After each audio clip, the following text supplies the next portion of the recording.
트럼프 대통령이 미국 경제에 침체가 올 가능성을 인정하면서 뉴욕 증시가 폭락했습니다. 트럼프 행정부가 연방정부 예산 절감의 일환으로 각 기관의 법인카드 사용을 일시 정지했습니다. 백악관이 트럼프 대통령 관세 정책의 이점을 강조하며 한국 기업을 또 언급했습니다. 미 전역 곳곳에서 이상기후가 잇따르고 있습니다. 뉴욕에서는 산불이, 플로리다 등 남부 지역은 홍수와 토네이도가 덮쳤습니다. 캘리포니아 남부 지역에 이번 주 내내 비가 이어질 전망입니다. 수요일과 목요일에 폭우와 폭설이 예보됐고 기온도 크게 떨어집니다. 여러분 안녕하십니까? 3월 10일 월요일 SBS 이브닝 뉴스 시작합니다. 뉴욕 증시가 크게 흔들렸습니다. 트럼프 대통령이 미국 경제 침체가 올 가능성을 인정해서인데 나스닥이 4% 이상 떨어지고 가상화폐도 내려앉았습니다. 오늘 첫 소식 뉴욕 김범주 특파원입니다. 미국 시간 지난 일요일 보수 성향 폭스뉴스와 인터뷰에 나선 트럼프 대통령이 경기 침체가 올 거라고 보느냐는 질문에 이렇게 답합니다. Are you expecting a recession this year? I hate to predict things like that. There is a period of transition, and there are always periods of, it takes a little time. 관세 같은 경제정책 여파로 미국 경기 침체가 오더라도 감수하겠다는 뜻으로 받아들여지면서 월요일 금융시장이 열리자마자 투자자들이 주식을 내다 팔기 시작했습니다. 특히 대규모 투자가 어려워지면 가치가 떨어질 수 있는 첨단 기술회사 주식들이 가장 큰 타격을 받았습니다. 전국 매장에서 항의 시위까지 벌어지고 있는 테슬라가 15% 떨어지면서 석 달 전 최고가에서 절반 이하로 떨어진 게 대표적입니다. 애플과 구글 모회사 알파벳, 엔비디아도 5% 안팎 하락하면서 기술 회사들을 대표하는 나스닥 지수는 4% 추락했습니다. 대형 회사 주식을 모은 다우지수도 2.1% 떨어졌고 500대 회사를 묶은 S&P 500도 2.7% 떨어졌습니다. Uncertainty around tariffs and what the impact may have on inflation and just the general economic outlook. And then two, there's a bit of a growth scare that's going on at the same time. 가상화폐도 흔들렸습니다. 비트코인은 8만 달러 밑으로 떨어지면서 트럼프 대통령 당선 직전 수준까지 내려갔고 다른 주요 가상화폐들도 일제히 하락했습니다. 전문가들은 아직 미국 경제에 침체가 올 가능성을 낮게 보고 있지만 정부 정책이 명확해질 때까지 금융시장 불안은 한동안 이어질 전망입니다. 뉴욕에서 SBS 김범주입니다. 네, 주식시장이 급락하면서 백악관도 당황한 기색이 역력합니다. 트럼프 대통령은 내일 기업 최고 경영자와 월가 은행 임원들에게 연설을 할 예정인데 어떤 메시지가 나올지 관심입니다. 다음 소식입니다. 트럼프 행정부가 연방정부 예산 절감의 일환으로 각 기관의 법인카드 사용을 30일 동안 정지하는 행정명령에 서명했습니다. 이에 따라 16개의 기관에서 발급된 14만 6천 장의 구매카드 사용이 중단됐습니다. 일론 머스크는 법인카드 개수가 정부 직원보다 많다고 지적했는데 일부 공무원들은 이에 반발했습니다. 연방항공청 직원들의 경우 항공안전 관련 국제회의 출장을 취소했고 나사와 국립공원관리청도 구매 절차가 까다로워지면서 업무에 차질을 빚고 있다는 입장입니다. 백악관이 트럼프 대통령 관세 정책의 이점을 강조하며 한국 기업들을 또 언급했습니다. 백악관은 보도자료에서 트럼프의 관세 정책 덕분에 글로벌 기업들이 미국 내 생산시설 확장을 고려 중이라고 홍보하면서 현대차와 LG전자, 삼성전자를 언급했습니다. 현대차는 미국 생산 확대 계획을, LG전자는 냉장고 제조 공장을 멕시코에서 테네시주로 이전할 가능성을 고려 중이며 삼성전자도 건조기 제조 공장을 멕시코에서 사우스캐롤라이나주로 옮길 계획을 검토 중이라고 백악관은 소개했습니다. 백악관은 앞서 지난달 2일에도 관세 효과를 홍보하면서 현대차와 현대제철, 삼성전자 등 한국 기업 사례를 소개한 바 있습니다. 네, 다음 소식입니다. 미 전역에선 전체 인구 중 5천만 명 이상이 극단적인 날씨의 위협을 받고 있습니다. 뉴욕에서는 거대한 산불이 발생해 주 비상사태가 선포됐고 플로리다 등 남부 지역은 홍수와 토네이도가 덮치면서 주택들이 파손됐습니다. 이재린 기자입니다. 고속도로 옆으로 빨간 화염이 치솟습니다. 검은 연기가 이내 하늘을 뒤덮었습니다. 지난 토요일 아침 뉴욕주 롱아일랜드 지역에서 발생한 산불로 주 비상사태가 선포됐습니다. 이번 산불로 600에이커가 전소됐고 상업용 건물 2채가 불에 탔습니다. 서포 카운티 경찰은 지역 주민이 마시멜로를 불에 그을려 먹는 스모어스를 만들다가 불이 난 것으로 추정된다며 정확한 사고 경위를 조사 중이라고 밝혔습니다. Maybe, and I say maybe, arson. So we're taking a look at all the videos, we're taking a look at all of our 911 calls, and we're tracking it down. 현재 불은 완전히 진화됐지만 공기질이 좋지 않아 주의가 필요하다고 당국은 강조했습니다. 미국 동남부 지역은 홍수와 토네이도 위험에 휩싸였습니다. 플로리다와 조지아 남부 그리고 사우스캐롤라이나 일부 지역엔 강한 비가 내렸습니다. 특히 플로리다 세미놀 카운티에는 오늘 아침 시속 115마일의 토네이도가 덮치면서 주택 여러 채가 파손되고 정전 피해가 이어졌습니다. 인명 피해는 아직까지 보고되지 않았습니다.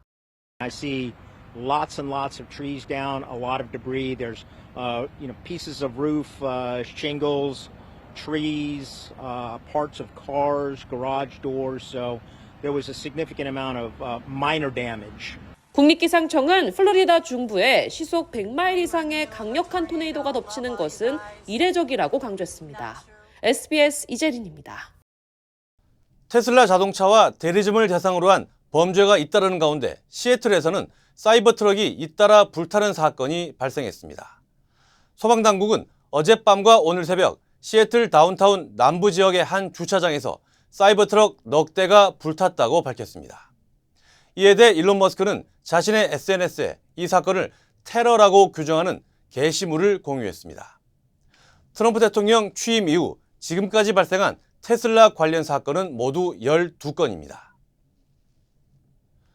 펜실베니아주에서 경비행기가 추락하는 사고가 발생했습니다.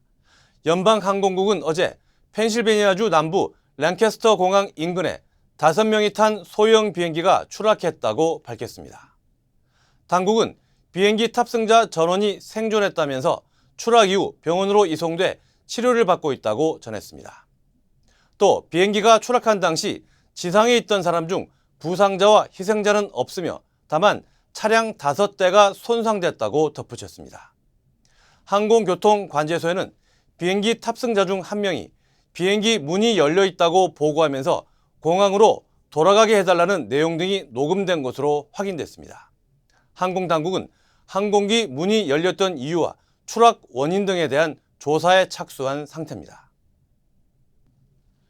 캘리포니아 남부 지역에 이번 주 내내 비가 이어질 전망입니다.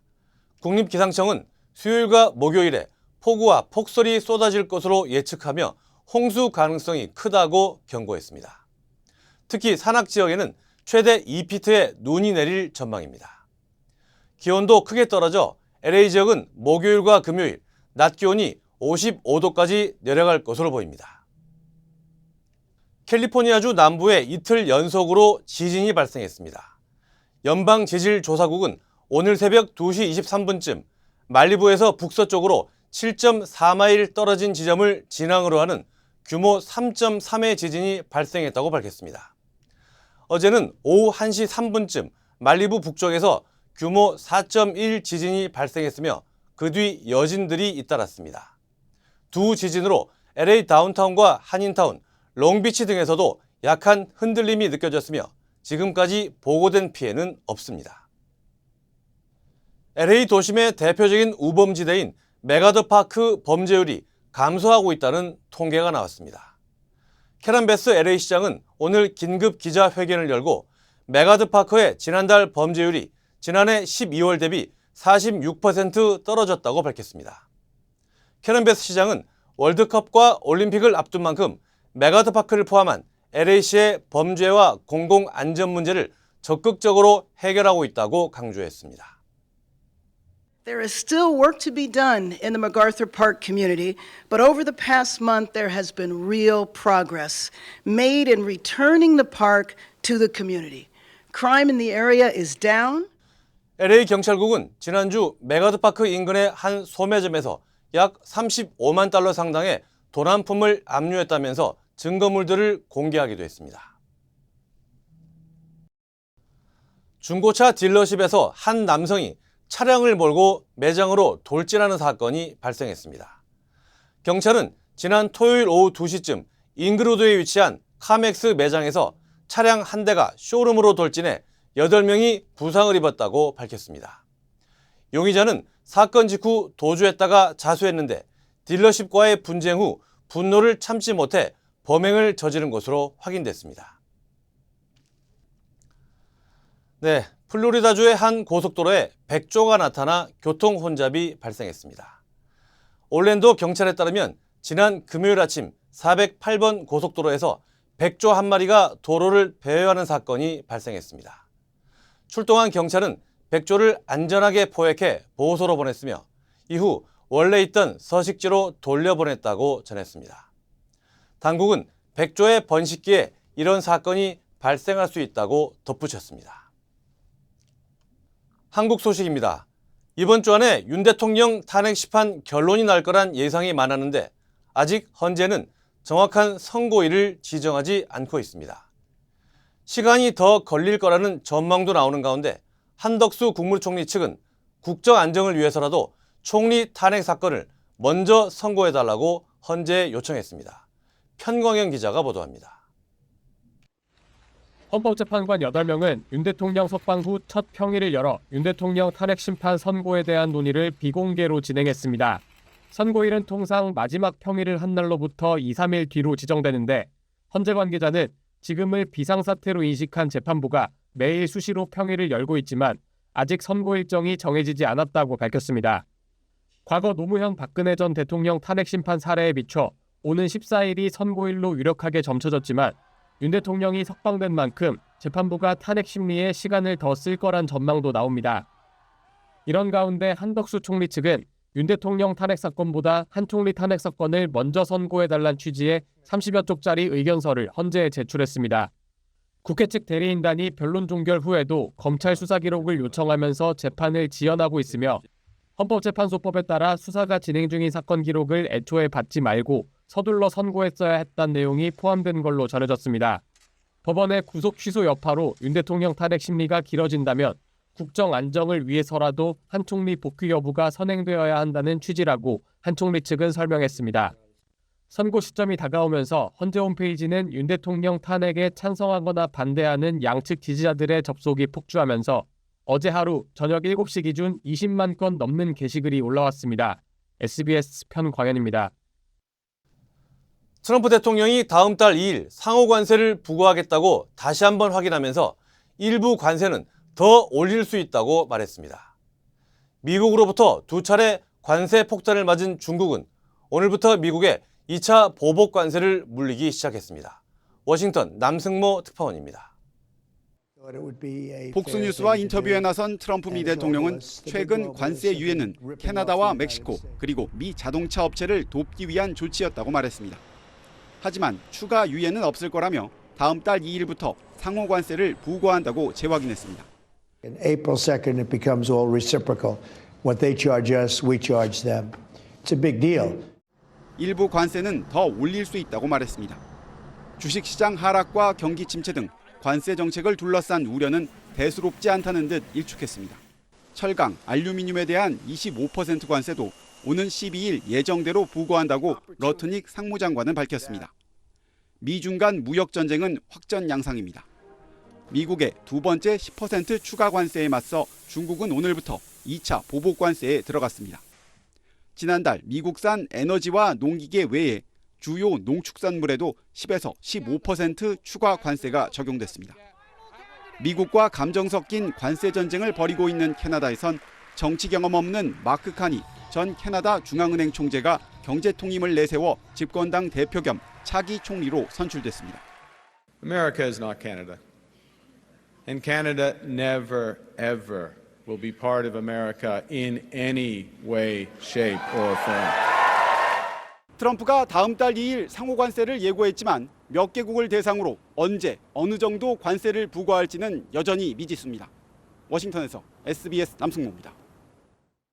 러시아가 우크라이나에 점령된 쿠르스크 탈원에 속도를 내고 있는 가운데 이 반격 작전에 북한군도 참여하고 있다고 우크라이나군 총사령관이 밝혔습니다. 미국과 우크라이나는 오늘 사우디아라비아에서 고위급 회담을 갖고 종전 방안을 논의할 예정입니다. 파리 곽상은 특파원입니다. 러시아 크루스크 지역에서 상당한 규모의 러시아 부대가 북한 보병 지원을 받아 공세에 나섰다고 시르스키 우크라이나군 총사령관이 밝혔습니다. 이어 SNS를 통해 러시아 부대가 병력과 장비에서 상당한 손실을 보고 있다고 주장했습니다. 최근 미국이 우크라이나에 대한 군사 지원을 중단한 가운데 러시아가 공세를 강화하면서 크루스크에선 우크라이나가 점령지 3분의 2가량을 잃는 등 수세에 몰렸다는 분석과 보도가 잇따랐습니다. 이와 관련해 시르스키 총사령관은 러시아의 공세가 거세지며 어려움을 겪고 있다면서도 여전히 크루스크와 수미 지역 상황이 우크라이나군의 통제하에 있다고 주장했습니다. 크루스크에서 우크라이나군이 포위될 위기에 처했다는 보도에 대해서도 사실이 아니라고 반박했습니다. 이런 가운데 미국과 우크라이나 측은 사우디아라비아 제다에서 현지 시간 오늘 고위급 회담을 엽니다. 지난달 말 트럼프 미국 대통령과 젤렌스키 우크라이나 대통령의 백악관 충돌 이후 처음으로 이루어지는 양측의 공식 접촉이란 점에서 관심이 집중되고 있습니다. 젤렌스키 대통령은 현지 시간 어제 사우디아라비아를 방문했지만 이번 고위급 실무회담엔 참여하지 않습니다. 미 MBC 방송은 트럼프 대통령이 우크라이나에 대한 지원 재개의 조건으로 광물 협정만으로는 부족하다며 영토 포기나 젤렌스키 대통령 사임 같은 전면적인 태도 변화를 원하고 있다고 보도했습니다. 파리에서 SBS 곽상은입니다. 북한이 어제 탄도미사일 여러 발을 쐈습니다. 트럼프 2기 행정부가 출범한 이후 처음인데 어제 시작된 한미연합훈련에 반발하는 차원으로 보입니다. 안정식 북한 전문 기자입니다. 북한이 오늘 낮 1시 50분쯤 황해도 내륙에서 서해 방향으로 탄도미사일 여러 발을 발사했다고 합동참모본부가 밝혔습니다. 발사체는 60에서 100km 정도 날아갔는데 북한이 신형 전술유도무기라고 부르는 근거리 탄도미사일일 가능성이 있다고 합참은 분석했습니다. 북한의 탄도미사일 발사는 지난 1월 14일 이후 2달 만으로 트럼프 2기 행정부가 출범한 이후로는 처음입니다. 오늘부터 시작된 한미연합훈련 프리덤 쉴드에 대한 반발 차원으로 보입니다. 북한은 오늘 아침 한미훈련이 한반도 정세를 극한점 너머로 끌어올리고 있다고 비난하는 입장을 발표했습니다. 최강경 대미 대응 원칙에 당위적 명분만 더해주고 가중된 안보 위협에 부닥치는 바람직하지 않은 결과를 맞이하게 된다는 것을 명심하여야 한다. 한미연합훈련은 오는 20일까지 실시되는데 GPS 교란과 드론 공격 등 북한군이 러시아 파병에서 습득하고 있는 전술적 변화 등을 시나리오에 반영해 진행됩니다. 전투기 오폭 사고로 실사격 훈련은 하지 않지만 야외 기동 훈련은 지난해 10건에서 올해 16건으로 늘었습니다. 우리의 훈련은 프리덤 쉴드, 즉 자유의 방패라는 이름 그대로 자유를 지키기 위한 방어 훈련이라는 점을 분명히 합니다. 남은 훈련 기간 동안 북한이 도발 강도를 높일 가능성이 있는데 우리 군은 한미 간 긴밀한 공조 아래 만반의 대비 태세를 유지하고 있다고 밝혔습니다. SBS 안정식입니다. 석 달 후면 개관 2주년을 맞는 플러튼의 성남 비즈니스 센터가 새로운 도약을 준비하고 있습니다. 플러튼 시 정부는 물론 현지 한인 기업들과의 파트너십 강화를 통해 기회 창출을 모색하고 있습니다. 전용훈 기자가 보도합니다. 한국 성남시 우수 기업들이 미주 진출을 돕기 위해 지난 2023년 플러튼시에서 문을 연 KSBC 성남 비즈니스 센터. 뷰티에서부터 바이오와 AI 인공지능까지 다양한 기업들이 미주 시장 진출의 교두보로 활용해 왔습니다. 40여 개가 넘는 성남의 유망 스타트업과 중소기업들을 미국 기업들과 직접 연결하고 있습니다. 성남관에는 40여 개의 기업들이 입주해 있습니다. 뷰티부터 시작을 해서 유아용품, 펫에 관련된 제품들, 그리고 또 전자제품, AI 관련된 제품들까지 굉장히 다양한 제품들이 지금 현재 여기에 전시되고 있습니다. 지난 11월부터는 현지 물류 네트워크와 사업 플랫폼을 보유한 한인 기업과 손잡고 새로운 기회 창출도 꾀하고 있습니다. 물류 네트워크 확보를 통해 기업 간 사업 중심에서 직접 소비자와 거래하는 B2C까지 사업 영역을 확장하고 있습니다. 원래는 이제 B2B 위주로 처음에 시작을 했는데 이제 B2C까지 겸해서 저희가 한 달에 한 번씩 홍보관을 운영을 하면서 이제 좀 더 새롭게 성남에 있는 기업들을 소개하는 차원에서 특히 한인 프레드 정 시장이 이끄는 플러튼 시정부와 행정 지원 등 파트너십을 더욱 강화하고 있습니다. So I think for the city of Fullerton be the gateway for Korean products, Korean companies that are entering the U.S. marketplace, for us to be able to usher them into success not only in the American marketplace but globally. 성남 비즈니스 센터는 매달 기업별 맞춤형 홍보 행사를 열어 일반 소비자들을 대상으로 한 홍보 마케팅에도 힘을 쏟을 방침입니다.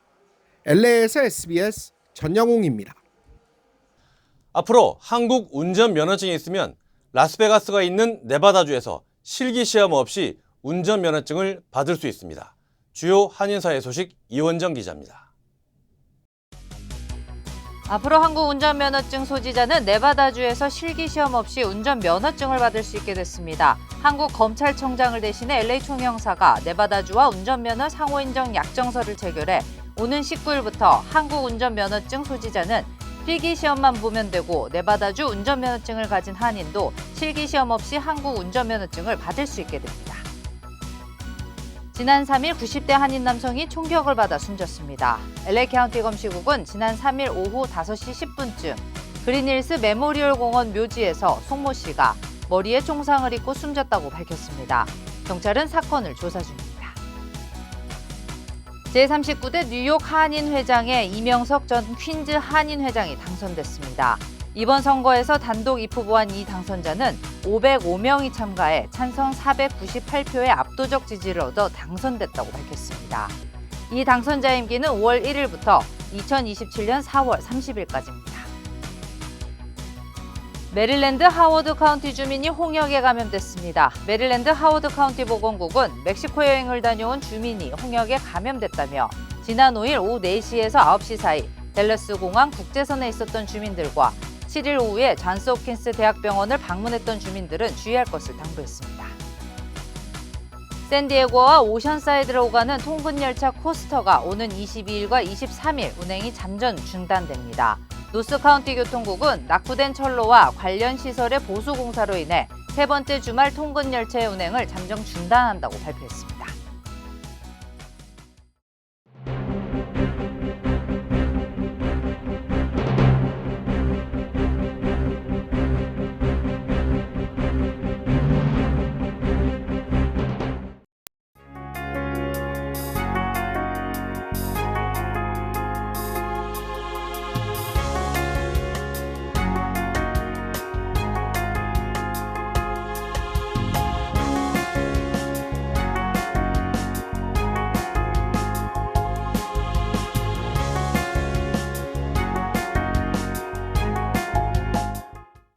트럼프 대통령의 거침없는 정책으로 경제가 먼저 반응하고 있습니다. 장기적으로는 어떤 영향이 올지는 지켜봐야겠지만 단기적으로는 분명 각 경제 주체들이 불안해하는 게 사실입니다. 3월 10일 SBS 이브닝 뉴스는 여기까지입니다. 저희는 내일 다시 찾아오겠습니다. 감사합니다.